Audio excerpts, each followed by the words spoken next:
Bismillahirrahmanirrahim. Assalamualaikum warahmatullahi wabarakatuh.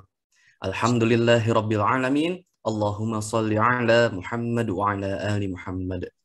Pemirsa, salam jumpa kembali di program Kabar Petang Khilafah News edisi Sabtu 28 Mei 2022. Seperti biasa, kami akan menemani Anda membahas dan menelaah peristiwa paling menarik hari ini bersama narasumber yang berkompeten dan tentu dari sudut pandang Islam. Bersama saya Muhammad Fadilah Abdul Salam, inilah Kabar Petang selengkapnya.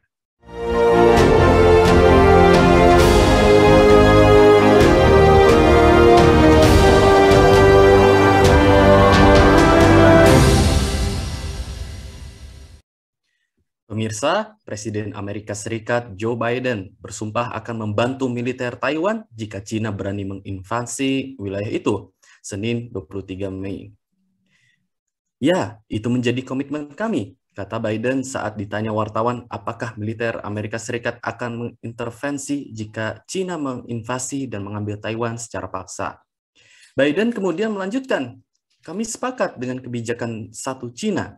Kami menandatangani itu, tapi ide mengambil paksa Taiwan tak sesuai. Pernyataan yang diyakini akan membuat Cina kepanasan itu diutarakan Biden di Tokyo, Jepang. Dalam turnya ke Asia Timur, orang nomor satu di Amerika Serikat itu juga memperingatkan Cina tak boleh menginvasi Taiwan karena bisa menyebabkan masalah yang serius. Biden kemudian menghubungkan upaya Barat yang dinilai berhasil melawan invasi Rusia di Ukraina dengan pelajaran yang mungkin bisa dipetik Beijing soal Taiwan. Pemirsa, apa motif dukungan penuh Amerika Serikat penuh kepada Taiwan? Mungkinkah Cina akan melakukan agresi ke Taiwan? Bagaimana peluang perang antara Cina melawan Amerika dalam isu Taiwan? Pemirsa, untuk membahasnya kami telah terhubung dengan seorang pengamat hubungan internasional, Bung Budi Mulyana, SIP MSI. Assalamualaikum warahmatullahi wabarakatuh, Bung Budi. Assalamualaikum warahmatullahi wabarakatuh, Fadil. Ya, bagaimana kabar Anda, Bung Budi? Alhamdulillah, sehat insyaallah. Alhamdulillahirrabbilalamin. Begitu juga pemirsa Kabar Petang insyaallah. Baik, Bung Budi, langsung saja. Presiden Amerika Serikat Joe Biden mengatakan pada Senin 23 Mei lalu bahwa Amerika Serikat akan campur tangan secara militer jika Cina mencoba mengambil Taiwan dengan paksa. Mengapa Amerika Serikat ngotot memberi dukungan pada Taiwan? Apa motifnya? Ya, tentu fenomena tadi ya, itu tidak terlepas dari faktor historis, faktor sejarah. Bahwa sebelum Republik Rakyat Cina yang sekarang eksis itu dia bisa berkiprah secara global ya. Cina itu kan memang dulu ketika Perang Dunia Kedua itu sekutunya Amerika ya. Ketika bisa menjadikan Amerika naik panggung ke level global gitu. Karena dulu kan sebelum Cina menjadi negara komunis itu dia negara negara demokratis ya, negara republik gitu. Pasca runtuhnya Imperium Cina di tahun 1911 gitu. Republik Cina berdiri, cuman kan terjadi perubahan konstelasi tahun 1949, terjadi revolusi budaya dan terjadi perseteruan antara kaum nasionalis dengan kaum komunis di Cina. Akhirnya kemudian Cina daratan dikuasai oleh komunis ya. Mao Zedong saat itu dan mendirikan Republik Rakyat Cina. Nah, yang Republik Cinanya yang kita kenal dengan Taiwan itu kemudian dia bergeser ke arah tenggara ke Pulau Formosa ya. Dan di Pulau Formosa itulah kemudian Republik Cina ini dia bertahan dan sampai sekarang dia masih eksis dan kita kenal sebagai Taiwan. Nah, dari faktor historis tadi kita melihat bahwa memang secara ideologis ada kedekatan yang kuat antara Amerika Serikat dengan Taiwan gitu. Selain sekutu pada saat Perang Dunia Kedua, ide-ide kapitalisme Barat ala Amerika yang ada itu muncul atau melekat di Taiwan gitu, sehingga ini menjadikan kedekatan yang kuat antara Taiwan dengan Amerika Serikat gitu. Cuman kan Amerika juga secara global dia berusaha bersikap realistis gitu ya. Salah satunya adalah ketika secara faktual yang menguasai negara besar di daratan Cina itu adalah Republik Rakyat Cina, maka komposisi di Dewan Keamanan PBB ya yang dikuasai oleh 5 negara pemenang perang di Perang Dunia Kedua, Amerika Serikat ya saat itu Soviet yang sekarang jadi Rusia, kemudian Inggris, Prancis. Nah, Cinanya itu mestinya kan dulu Republik Cina ya yang nasionalis gitu. Tapi ketika terjadi perubahan realitas politik di dataran Cina, maka posisi Republik Cina itu kemudian secara realistis diteruskan atau digantikan oleh Republik Rakyat Cina yang komunis gitu. Jadi kalau saya melihat Amerika ini kan melakukan strategi ambiguitas ya. Jadi dia bersikap menyesuaikan dengan faktual politik global bahwa memang secara fakta Republik Rakyat Cina lah yang punya kekuatan di level global, sedangkan Taiwan itu kan menjadi negara yang lemah gitu. Cuman komitmen ideologis Amerika lah yang menjadikan Taiwan itu senantiasa menjadi ya negara yang mendapatkan dukungan dari Amerika Serikat gitu. Bantuan militer, kerjasama ekonomi gitu, kadang juga latihan militer bersama yang tentunya ini bagi Republik Rakyat Cina ini menjadi gangguan gitu ya untuk kemudian mengintegrasikan seluruh wilayah Cina menjadi satu Cina gitu. Cuman kan Cina juga dia menghitung ya untuk bisa memposisikan Taiwan masuk ke dalam satu kesatuan Cina gitu, karena tadi di belakangnya itu ada Amerika Serikat dan sekutu-sekutunya. Itu Bung Fadil. Ya, baik Bung Budi. Di bawah kebijakan satu Cina, Amerika Serikat mengakui posisi Cina bahwa Taiwan adalah bagian dari Cina. Tetapi tidak pernah secara resmi mengakui klaim Beijing atas pulau berpenduduk 23 juta jiwa itu. Amerika Serikat menyediakan senjata pertahanan Taiwan. Lalu apa sebenarnya skenario Amerika Serikat atas Taiwan dan Cina? Ya, selain faktor historis tadi, kita melihat bahwa ya tentu bagi negara adidaya semacam Amerika ya, dia harus punya strategi untuk bisa melemahkan pesaingnya gitu ya. Kalau ibarat kata seperti menaruh duri dalam daging gitu ya. Sehingga posisi Republik Rakyat Cina sebagai negara terbanyak penduduknya di dunia dan sekarang menjadi emerging state ya, yang kekuatannya terus meningkat dan bahkan dalam prediksi Amerika di tahun 2040 menjadi pesaing utama Amerika di level global gitu ya. Maka tentu penting untuk menanamkan duri tadi dalam daging. Ada sekutu-sekutu Amerika yang dekat dengan posisi negara tersebut yang bisa menjadi semacam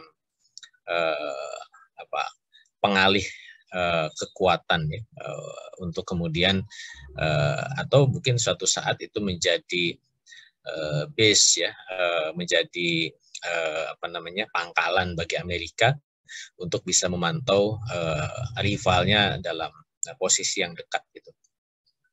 Nah, jadi itu nilai strategis Taiwan bagi Amerika. Terlebih Taiwan ini nanti kalau kita lihat dalam peta ya, kalau itu bisa menjadi negara rantai negara penghubung dari sekutu-sekutu Amerika yang mengelilingi Cina dari arah timur ya, dari arah Pasifik gitu. Kita tahu sebelah utara itu Amerika sudah punya sekutu kuat, Jepang dan Korea Selatan ya. geser ke selatan, Amerika punya pangkalan militer di Okinawa. Ya. Itu dulu punya Jepang, tapi kemudian pada saat Perang Dunia Kedua kan dikuasai oleh Amerika sampai sekarang. Nah, ke selatannya lagi itu ada Taiwan, gitu ya. Baru ke arah selatan ada juga mantan jajahan Amerika ya, Filipina, yang itu juga walaupun Amerika sudah tidak punya pangkalan militer di sana, tapi masih menjadi sekutu kuat Amerika. Artinya dari arah timur Cina itu dia sudah dikelilingi ya, ada batas penghalang barier ya ke arah Pasifik gitu, sehingga Amerika setidaknya meminimalisir ancaman dari Cina ke arah timur ya. Jadi kalau kita lihat kan Amerika di benua Amerika itu ke sebelah timurnya Amerika sudah punya fakta pertahanan di NATO ya, North Atlantic Treaty Organization. Nah, sebelah barat ini kan Amerika masih walaupun sudah ada beberapa sekutu, tapi belum diikat dalam satu kekuatan aliansi militer yang cukup kuat. Padahal secara historis justru Amerika itu pernah diserang dari arah barat ya, ketika Perang Dunia Kedua oleh Jepang ya, dari arah barat menyerang Amerika itu dari arah Pasifik gitu. Apalagi sekarang ada kekuatan baru yang emerging, yang terus meningkat, yaitu China gitu. Makanya kemudian negara-negara yang menjadi buffer bagi Amerika dari arah barat itu menjadi penting gitu. Sehingga makanya kemudian kenapa Amerika mendukung penuh ya keberadaan Taiwan, bahkan memberikan bantuan militer gitu, bahkan ya merespon secara reaktif ya terhadap upaya Cina untuk memanfaatkan situasi kemungkinan menginvasi Taiwan gitu pasca mungkin kejadian krisis Ukraina ya, Rusia menginvasi Ukraina gitu. Khawatirnya akan ini menginspirasi gitu ya Cina gitu. Makanya kemudian selalu kalau kita lihat statementnya dihubungkan gitu ya, bahwa inspirasi Cina terhadap apa yang dilakukan Rusia itu akan mendapatkan respon yang setimpal. Walaupun Amerika dan sekutunya tidak mengerahkan kekuatan militer secara langsung ke Ukraina, tapi kan bantuan terhadap Ukraina itu kan nyata gitu. Setidaknya itu yang akan dilakukan terhadap Taiwan. Itu Bung Fadil. Dikabarkan pemerintah Cina menanggapi pernyataan Presiden Amerika Serikat Joe Biden yang menyebut akan mengerahkan militer jika Cina menginvasi Taiwan. Cina menyebut Amerika Serikat telah ikut campur persoalan dalam negeri. Apa sikap Cina hari ini terhadap kebijakan luar negeri Amerika Serikat soal Taiwan dan Indo-Pasifik? Ya, tentu Cina akan berusaha dia mereunifikasi ya wilayah-wilayah yang di situ masih ada kekuatan asing lah, sebutlah begitu. Gitu. Cina kan di masa modern ini berhasil dia kemudian secara step by step ya melepaskan kekuatan asing itu. Misalkan bagaimana bisa mengambil kembali Makau ya dari Portugis ya. Kemudian belakangan Hong Kong gitu ya dari Inggris gitu ya. Dengan secara smooth gitu ya, tanpa kekuatan atau intervensi militer. Dan ini juga cara Cina supaya tidak mengekskalasi konflik secara militer di sana gitu. Walaupun masih meninggalkan persoalan ya, seperti di Hong Kong itu kan masih ada penolakan dari masyarakat Hong Kong untuk kemudian bisa menyatu dengan Cina gitu. Walaupun Cina sudah memberikan toleransi dengan dual sistem gitu ya antara Hong Kong dengan Cina daratan. Nah, tinggal kan persoalan berikutnya di Taiwan gitu. Walaupun memang Taiwan, Hong Kong, dan Macau itu tidak bisa disamakan ya, karena posisinya memang berbeda gitu. Kalau Hong Kong dan Macau itu memang itu disewa atau kemudian ada perjanjian dengan negara baratnya ya, Inggris atau Portugisnya. Sedangkan Taiwan itu kan itu perbedaan tadi ya, sisa konflik perbedaan ideologis di Cina ya, antara nasionalis dengan komunis gitu. Sedangkan pihak asingnya itu dia memanfaatkan situasi terhadap konflik yang terjadi antara kaum nasionalis dan komunis di Taiwan dengan Cina gitu. Makanya kemudian proses reunifikasi terhadap Taiwan itu memang agak berbeda dibandingkan dengan dua yang tadi gitu. Nah, cuman memang idealisme satu Cina itu menjadi ya bahasanya harga mati gitu ya bagi Cina gitu. Sehingga upaya pihak asing yang memanfaatkan untuk Taiwan itu dijadikan sebagai basis untuk memperlemah Cina itu ya tentu mendapatkan reaksi yang kuat gitu ya dari Cina gitu. Bahkan ya sampai tadi ancaman menerjunkan kekuatan militer. Dan sebenarnya kan secara hitungan matematis Cina bisa aja melakukan itu gitu. Karena kalau kita perbandingkan antara kekuatan militer Cina dengan Taiwan, itu jauh gitu ya. Kekuatan militer Cina itu kan misalkan secara personil itu dia punya 2 juta tentara. Sedangkan Taiwan ya dengan penduduknya hanya 23 juta jiwa ya. Itu militernya kan hanya sekitar 260 ribuan gitu. Artinya kan kalau dia berniat ya untuk melakukan invasi ke Taiwan, ya Cina bisa lakukan dengan mudah gitu. Cuman kan dari dalam hitungan konstelasi politik global tentu ada hitungan-hitungan lain gitu. Karena di balik Taiwan itu tadi kan ada Amerika, ada sekutu Amerika gitu yang siap membackup apapun gitu ya dengan alasan kesamaan kepentingan dan ideologis bagi Amerika gitu. Jadi itulah yang kemudian menjadikan seolah-olah persoalan Taiwan ini maju mundur ya. Ya saya pikir ini kalau dalam konteks politik global ya sampai menemukan titik equilibrium gitu, titik kesetimbangan antara Amerika ya secara global, kemudian Cina dan Taiwan gitu. Nanti banyak faktor yang bisa mempengaruhinya, apakah mungkin ada pergantian rezim gitu ya di Cina-nya atau di Taiwan-nya gitu, atau mungkin ada belly case atau kasus pemicu yang lain gitu ya. Nah ini yang kemudian kita melihat memang situasi politik internasional itu sangat dinamis. Itu Bung Fadil. Ya. Kalau begitu Bung Budi melihat kekuatan ekonomi, politik, dan militer China yang terus berkembang, mungkinkah China akan melakukan agresi ke Taiwan? Ya, ya tadi kalau secara hitung-hitungan tuh semestinya bisa. Gitu. Cuman ya tadi China itu kan juga masih mempertimbangkan ya konstelasi politik globalnya. Bahwa di balik Taiwan ada Amerika Serikat gitu ya. Kemudian juga mungkin melihat bahwa masih dilihat cara-cara soft lain yang bisa dilakukan oleh Cina terhadap Taiwan untuk mengintegrasikannya tanpa harus menurunkan kekuatan militer gitu. Karena kan strategi Cina untuk mengopinikan satu Cina ya bahwa Cina itu satu itu cukup berhasil sebenarnya gitu. Karena pengakuan kedaulatan negara Taiwan ya, sebagai negara mandiri itu kan sangat minim. Catatan saya itu hanya 12 negara di dunia ini yang mengakui kedaulatan Taiwan secara mandiri ya sebagai negara berdaulat gitu, plus satu Vatikan gitu ya. Amerika sendiri kan tadi ya ambigu dia mengakui satu Cina tapi dia juga menjalin hubungan dengan Cina gitu ya, termasuk Indonesia kan. Indonesia itu ya mengakui satu Cina, Republik Rakyat Cina, tapi hubungan dagang gitu ya dengan Taiwan itu terus berlangsung.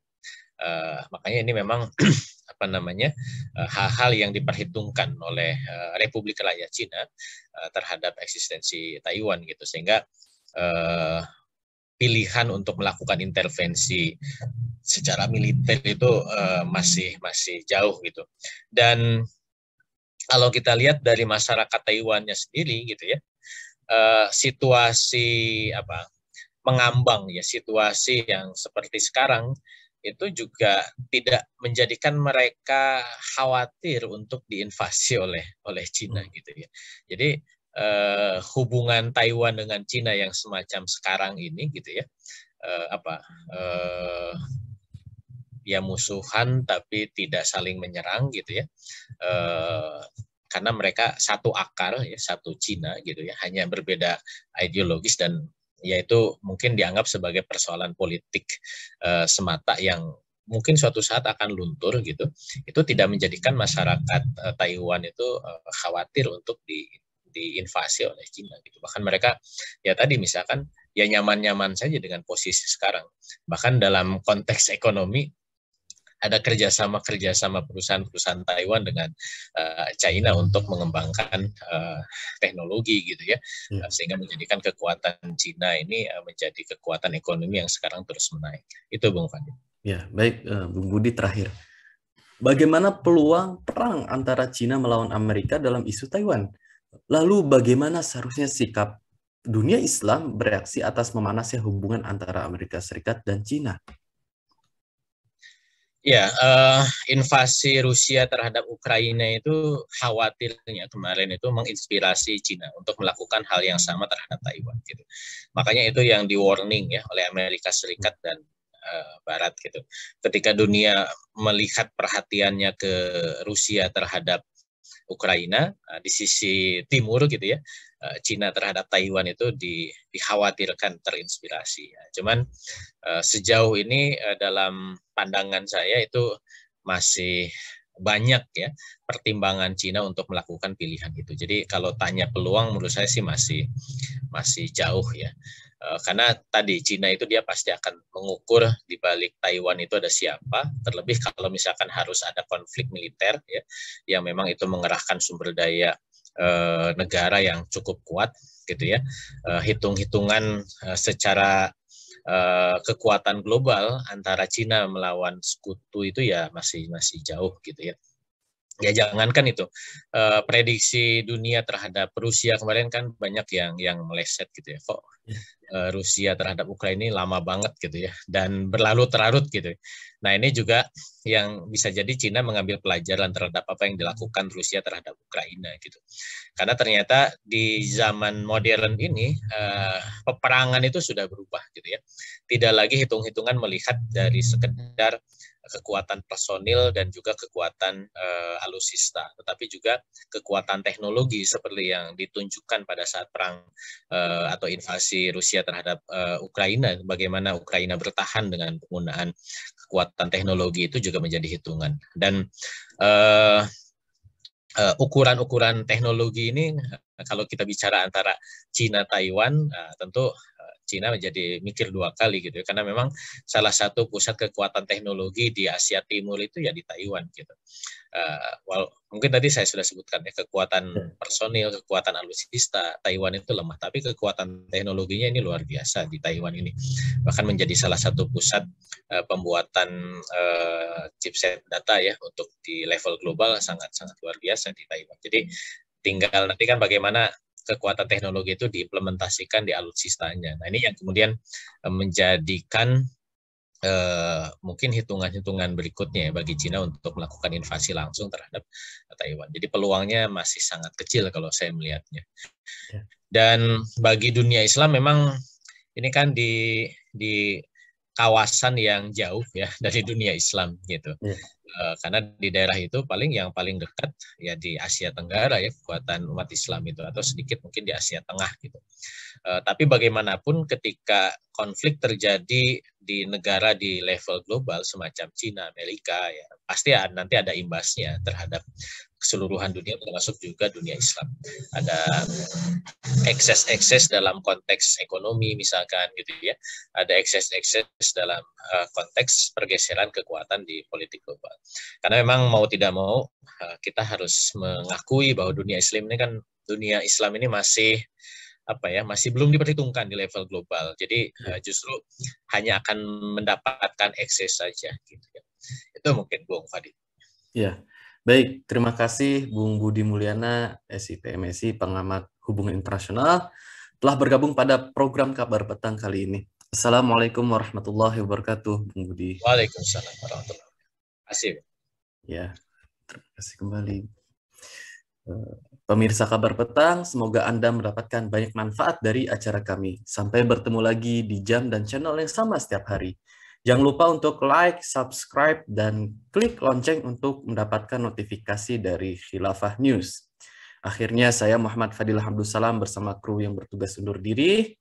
Tetap sehat, tetap semangat, dan tetap taat. Wassalamualaikum warahmatullahi wabarakatuh.